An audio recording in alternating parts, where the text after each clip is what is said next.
कोई नई चीज उनके मुंह से निकली हो तो बताओ।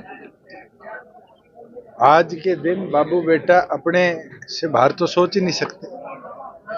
उनका तो एक आई मी माई सेल्फ का एजेंडा है और उस एजेंडा के ऊपर 10 साल उनने इस प्रदेश को लूटा। 63,000 एकड़ से ज्यादा प्राइवेट बिल्डरों को लैंड एक्वायर करके दी। सुप्रीम कोर्ट के निर्णय आ लिए इस पे। एक भी भर्ती उनकी सरकार की ऐसी नहीं है जो कोर्ट ने स्ट्राइक डाउन ना करी। युवा के साथ खिलवाड़ किए। और आज के दिन हरियाणा प्रदेश को तो लैंड ऑफ अपॉर्चुनिटी हमने संकल्प रैली की शुरुआत सोनीपत से हुई थी।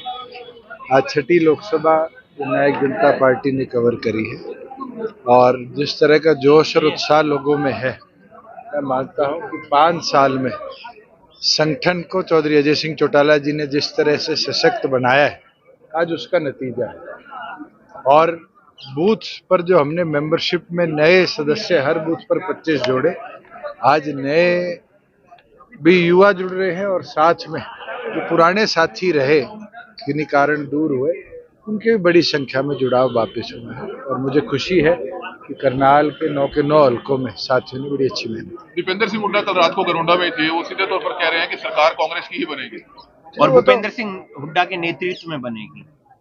कोई नई चीज उनके मुंह से निकली हो तो बताओ। आज के दिन बाबू बेटा अपने से बाहर तो सोच ही नहीं सकते। उनका तो एक आई मी माई सेल्फ का एजेंडा है और उस एजेंडा के ऊपर 10 साल उनने इस प्रदेश को लूटा। 63,000 एकड़ से ज्यादा प्राइवेट बिल्डरों को लैंड एक्वायर करके दी। सुप्रीम कोर्ट के निर्णय आ लिए इस पे। एक भी भर्ती उनकी सरकार की ऐसी नहीं है जो कोर्ट ने स्ट्राइक डाउन ना करी। युवा के साथ खिलवाड़ किए। और आज के दिन हरियाणा प्रदेश को तो लैंड ऑफ अपॉर्चुनिटी हमने बनाया है। 38,000 करोड़ का निवेश हरियाणा प्रदेश में 4 साल में आना बहुत बड़ी बात है। कोविड किसान आंदोलन जैसी मार झेलने के बाद भी उद्योगपति विश्वास जता रहे, तो ये हमारी अच्छी पॉलिसीज का नतीजा है। 14 फसलें हम एमएसपी पर खरीदते हैं, ये हमारे किसान को सशक्त बनाने की बात है। आज मंडी में बैठे हैं, आपने कहीं देखा कि कोई किसान ये कहता हो मेरी पेमेंट नहीं आई, आड़ती कहता हो मेरी कमीशन नहीं है? ऑटोमेटेड सिस्टम से, पोर्टल के माध्यम से हमने 2 दिन के अंदर इसका डिसम्बर्समेंट शुरू की।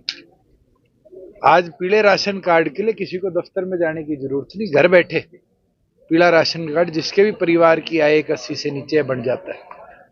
बुढ़ापा पेंशन जैसे ही 60 साल का बुजुर्ग होता है 3,000 रुपए उसके खाते में आने लग जाते हैं। फर्द के लिए पटवारी के पीछे घूमना पड़ता था, आज तो 20 रुपए में गांव के किसी सीएचसी सेंटर के, शहर के किसी सीएचसी सेंटर से आदमी अपनी प्रॉपर्टी का रिकॉर्ड निकाल सकता है। ये हमारे करे काम है। और ये लोग तो वो सोच के जो कहते हैं पोर्टल बंद कर देंगे, ये तो चाहते हैं ये बाबूशाही भारी हो, आम आदमी को दफ्तरों के धक्के काटने पड़े। हमने तो 600 से ऊपर सुविधाएं हैं जो आम नागरिक के लिए उसके सीएचसी सेंटर तक पहुंचाने का। जेपी नड्डा पंचकुला में थे, उन्होंने कहा है कि गठबंधन जारी रहेगा, गठबंधन जारी रहेगा। ऐसे में उचाना सीट पे काफी संशय हो जाता है। मैं 4.25 साल हो गए, 28-27 अक्टूबर को शपथ ली थी, उस दिन सुनने लगा था 15 दिन में टूटेगा, 15 दिन में टूटेगा। हरियाणा प्रदेश को आगे ले जाने के लिए दोनों पार्टियों ने बहुत अच्छा काम किया। गठबंधन है, आगे भी रहेगा और प्रदेश को और मजबूत। बीजेपी के प्रदेश बयान दे रहे हैं कि 10 की 10 सीटों पर बीजेपी लड़ेगी और जीतेगी। आज के दिन भारतीय जनता पार्टी अपनी 10 की 10 सीटों पर काम कर रही है, हम अपनी पर कर रहे हैं। वो अपने 90 विधानसभाओं पर काम कर रहे हैं, हम अपनी 90 पर कर रहे हैं। तो दोनों पार्टियां बैठ के फैसला करें। अलायंस जब होता है ये चीज बड़ी साफ है कि बैठ के पार्टियां निर्णय करेगी और कार्यकर्ता उस पर फूल चढ़ाने का काम करेंगे। आप उचाना से ही चुनाव लड़ेंगे। इजराइल और यूक्रेन भेजने पर सवाल उठाए जा रहे हैं। देखिए, कौशल रोजगार विभाग हरियाणा सरकार ने ठेकेदारी प्रथा को बंद करने के लिए बनाया और एक ऐसा कदम है जिसमें अब हमारे पास एक्सपीरियंस्ड युवा भी बहुत बड़ी मात्रा में आ रहे हैं। फॉरेन कॉरपोरेशन विभाग हमने 2 साल पहले इस सरकार में बनाया है। बहुत सी एम्बेसीज ऐसी हैं जिनने हमसे संपर्क किया है। मेरे पास स्वयं कनाडा के भी हाई कमिश्नर आए थे, डिप्टी हाई कमिश्नर ब्रिटेन के भी आए थे। वो लोग चाहते हैं कि स्पेसिफिक स्किल सेट का कोई बच्चा हो तो उनके वहाँ पर एम्प्लॉयमेंट अपॉर्चुनिटीज है। और हमने इसीलिए कदम उठाया है कि ऐसी कंट्रीज जहाँ पर आज एम्प्लॉयमेंट के अवसर हैं और हमारा सशक्त पढ़ा लिखा युवा उस अवसर को अगर फुलफिल कर सकता है तो उसको जरूर ये अवसर हम देने का। आप चुनाव उचाना से ही लड़ेंगे? आपके कोई शक है? नहीं, आप बताएं सर। मेरे को तो कोई शक नहीं। दीपेंद्र हुड्डा ने आरोप लगाया कि बीजेपी जेजेपी ने हरियाणा की संपदा को लूटा है, जिस तरह से ईडी की रेड हो रही है। आज उनके विधायक के घर पे रेड होती है। मुझे नहीं लगता कि संपदा हमारे किसी ने लूटी है, उनने लूटी है इसलिए तो रेड हो रही है। और ये मुकदमा कौन सी सरकार का है? ये मुकदमा भूपेंद्र सिंह हुड्डा के टाइम का है, जब माइनिंग बंद हो गई थी करनाल में, यमुनानगर में, और इन लोगों ने इलीगल माइने चलाने का काम किया। मुझे नहीं लगता कि भूपेंद्र सिंह हुड्डा के बेटे को आज इतना भी पता है कि उनके राज में कैसे लूटा जाता था। आज के दिन रॉबर्ट वाड्रा के पेपर गायब हो जाते हैं बैंकों से, ये उनकी लूट को छुपाने के लिए कदम है। मैं ये मानता हूं कि हमारी सरकार ने बड़े क्लियर विजन के साथ पूरे हरियाणा के 90 कॉन्स्टिट्यूएंसीज का विकास कराया। आज 6800 गांव के अंदर, 6300 ग्राम पंचायतों के अंदर आज बराबर सामान्य ग्रांट पॉपुलेशन के आधार पर मिलती है। इनके राज्य में तो ग्रांट भी रोहतक जिले से बाहर नहीं आती थी। आप सोनीपत वालों से जाके तो पूछो। आज खरखोदा को तो विकसित हमने किया है। आज पद्मा के माध्यम से हर ब्लॉक में उद्योग लगे, इसके ऊपर हमारी सरकार का विजन बड़ा क्लियर है। 38,000 करोड़ का निवेश आया है। अभी उन्नो मिंडा ने 92 एकड़ जमीन हमसे हाई पावर में खरीदी है।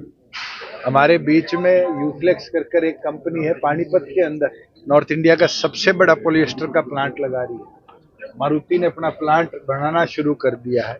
एटीएल का प्लांट जनवरी 2025 के अंदर शुरू हो जाएगा। फ्लिपकार्ट ने अपनी नींव रख दी।